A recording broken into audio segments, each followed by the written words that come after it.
Welcome to the library.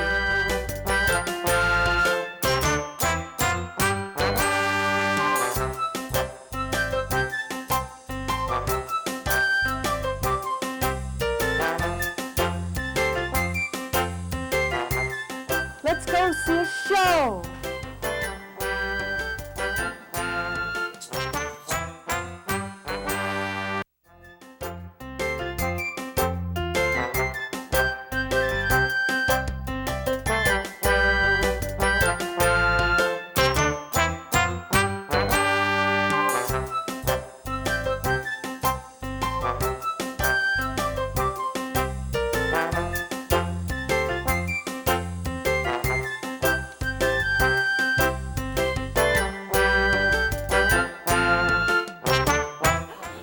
It worked that time.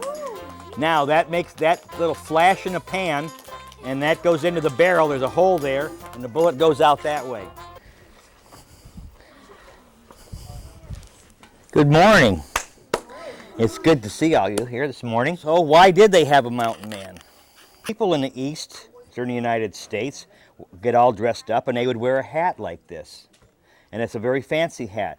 The hats, they used to make it out of felt, but when it got wet, the felt would collapse and it wouldn't hold up.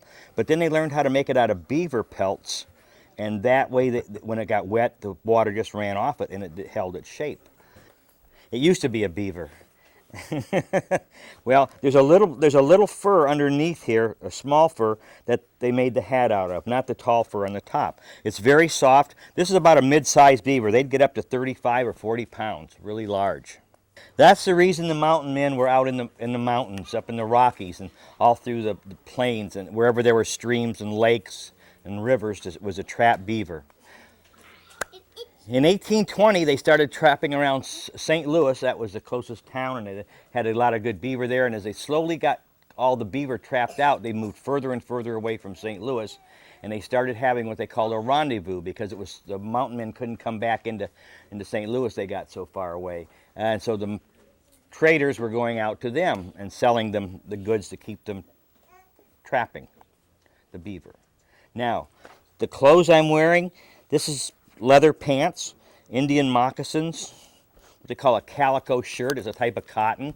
The mountain men picked up a lot of styles that the Indians wore. The choker, the thing you see hanging here is an 1824 penny, because the rendezvous ran between 1820 and 1840, and then they died out because the need for the beaver, they just didn't need them anymore, and they got played out. They trapped all of them just about in the country. And then the beads here, they wore those. And then they wore a knife. They wore two knives. One was one they skinned the beaver with, or it was a camp knife, like this here, just like a butcher knife that you'd have at home. This was called a Green River knife. It was made up in Green River in the New England country. Then they had a fighting knife, and this one here is unique. It has a bear head carved in the end of it. This is an antler off of a big elk. An elk is an animal that's like a deer, but larger than a deer. And so they have bigger elks. So we go out and live what I call living in the dirt, because you can see things get dirty pretty quick. This is an antelope dress. It's made out of antelope. This started out as a blanket called a Hudson Bay blanket.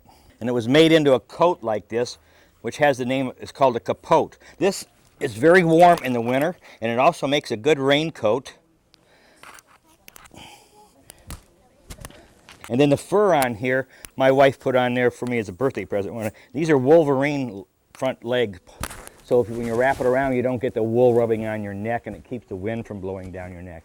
It also has a hat, if you need one. It's a hood that comes over, and you tie it around your neck, and you stay really warm in it. And on the coat here, you can see these black marks on there.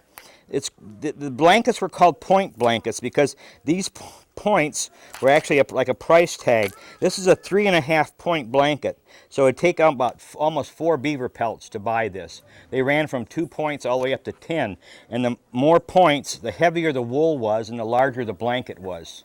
That's how the Hudson Bay Company marked it. This started out as a wolverine. You can see the 4 legs and the tail and the face. The mountain men called this thing a skunk bear because of the light coloring on the back here, like a skunk's. And then they had very long claws. This is a small one. And I sometimes stick myself with this when I'm wearing it. They're really sharp. And there aren't many Wolverines left in the continental United States. I got this in 1988.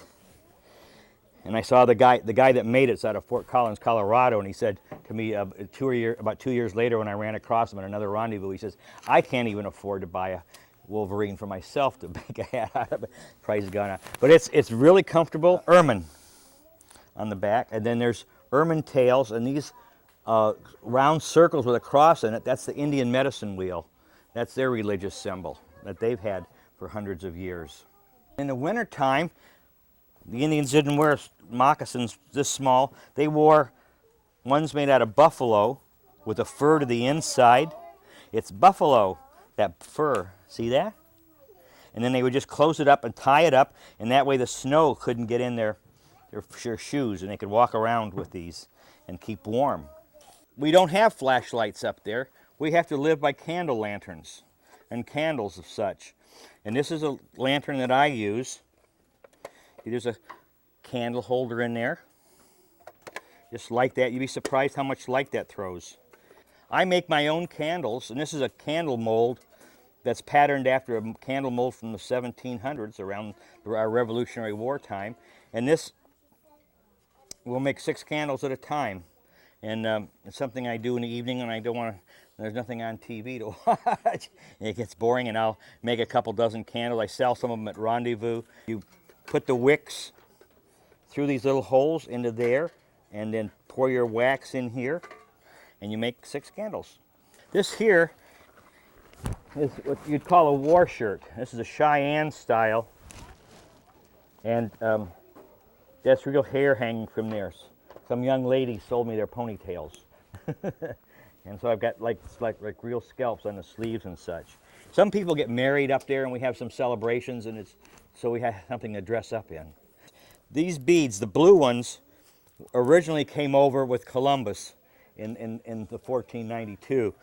They came in a 12-inch long bar, and then Spain started making them in South America when they built a factory down there. These are from the 1600s, the blue here. The black ones you see here are from Lewis and Clark. They're called Lewis and Clark beads. And then the red ones we call white hearts because the center has a white center to it. So it's called these are from the 1840s, these red ones.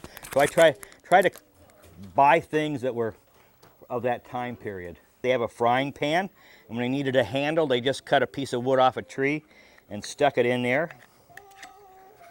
And they had a handle, and they could fry up some meat that they shot, you know, some deer or buffalo or elk, and have a meal that way. Or they had what they called this a corn boiler. And they could cook anything in here. They could boil up rice they would have with them, any dry stuff, rice, parched corn, a thing called leather breeches, which is dried green beans. The Indians or somebody dry out the green beans, and then they could sell those. They could make their coffee in here. They could make tea in here. They got chocolate that came up out of Raton, New Mexico. The Mexicans trading up here. And it's the exact same package of chocolate that you're buying in the store now was sold back in that time period. If you're interested in having a cup of coffee, these are green coffee beans. They did not know how to preserve coffee beans at that time period. It wasn't until the Civil War time that they learned how to spray egg white on them to preserve their, because when you roast them, they get the oil starts coming out, and then that would spoil on the beans. So you had to roast your coffee beans every time you wanted to make coffee. So you got a fire started, you got your frying pan, you put some beans in here. About 20 minutes later, you got them roasted, and then you let them cool off, and then crush them up with a bag or a rag to wrap them up in, and hit them with your tomahawk, and then put it into boiling water, and in an hour and a half, you got a cup of coffee. Things took time in those days. It wasn't the hustle bustle, I want a cup of coffee in 5 minutes, or walk in the coffee shop and get it right away. No, it took time. The first knowledge of a teepee being seen on the plains was a Spanish writing in the 1600s where they said they saw conical tents out on the plains, and that's the first word there is of the teepee being used to live in.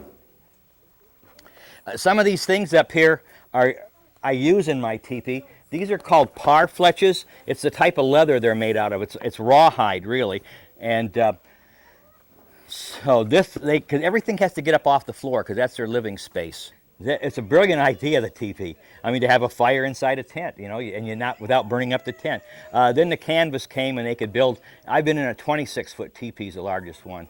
But then I saw they put 2 teepees up about 20 feet apart, and then they ran up a pole across there and put a sheet of canvas over that. And I mean, it's a huge camp. I've seen that a couple of times up in Montana. You just have your wood and some foodstuffs on the floor, and everything else gets thrown tied up to the rope that goes around there. And so this is very sturdy. You could have 2 of these, and they could become saddlebags. They could put foodstuffs in here, combs and mirrors and sewing equipment go in here. But it's really neat. They also had buffalo bags of all different sizes to go in there. This again is made out of buffalo. Now their leather, it may sound bad, but they had brain-tanned leather. They used the brains of the animal to tan the hides. It broke down the leather to where it became very soft. It almost feels like cloth because you've got to take the hide, scrape it down, and then mix the brains with water, put that on there for a day or so, wash that off, and then break it down over a sharp rock or a tree stump, and then smoke it. You put it over a very smoky fire, and that's what seals it from the water, the smoke.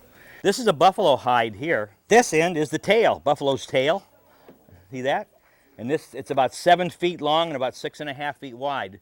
And that's a good-sized buffalo. When I first got this at home, I opened that box up, and my wife said, "Take that to the garage." The smoke aroma was so strong that she didn't appreciate it. You can still smell it. It's still, because this has been done just like the Indians did it, stretched out. There's the slits on the side where it was pegged to the ground and scraped, and then the brain tanning and process, and then the smoking process. It's just shaped like a canteen, but it's a gourd. And what they do is they just take a gourd like that, and they'll cut a round hole on it, and they pour hot sand in it and shake it around until they get it all cleaned out inside, and then they'll run some paraffin or something in there trying to coat the inside. And then this is the rawhide again, making a strap holder for it. My wife doesn't drink out of this anymore. Yes, I do. I don't have a weak stomach up there. It's you know, we have a 5-minute rule. If it hits the dirt, you've got 5 minutes to get it up there. It's a great way to live. I enjoy it. Some of my children enjoyed it. 2 out of 3 didn't, and that's too bad. The oldest one did, and he doesn't have time to do it anymore. He's in the banking business. I mean, it's water, so if it's got a funny little taste, it won't kill you. This is a bow and arrow holder. Whenever you see the Indians in the movies, they're always holding their bow, riding on their horse. They didn't. This holds a bow. This is a Paiute bow, and it's rawhide wrapped. I shoot a 50-pound pull, and I can't hardly pull this one back at all when I string it up. It's just for looks at the moment. And this is the arrow holder, the quiver, and they put these. This is a Lakota Sioux bow holder and quiver, and they put these long fringe on it because they feel the wind blows that and gives the arrows power to fly further and straighter. This is a Lakota Sioux Black War Bonnet Society shield. I saw this in a catalog, and I liked it so much I made it because I didn't like the price.